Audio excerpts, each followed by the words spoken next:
लक्ष्मी निवास मालिकेच्या येणाऱ्या पुढील भागात आपल्याला असं बघायला मिळतं आहे की आता सिद्धूला आणि भावनाला निलांबरीचं सत्य उघड झालेलं असतं. कारण की निलांबरी आता सगळ्यांच्या समोर आलेली असते. जोगतीने आता सिद्धू आणि भावनाच्या घरी येऊन हे कबूल केलेलं असतं की मला निलांबरीने हे सर्व कारस्थान पैशांसाठी करायला लावलेलं असतं. मला पैशांची खूप गरज असते, त्याच्यामुळे ह्या बाईने मला पैसे देऊन असं सांगितलं की माझ्या जावेचं मूल अजिबात जिवंत नाही राहिलं पाहिजे.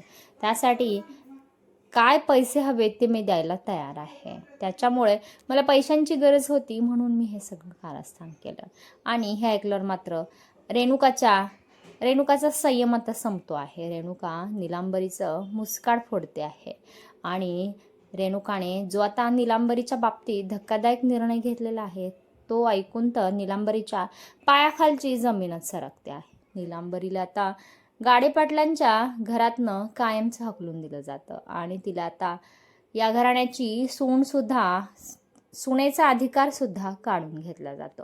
त्याच्यामुळे आता निलांबरीला आपल्या सगळ्या गुन्ह्याची खूप मोठी शिक्षा मिळणार असते.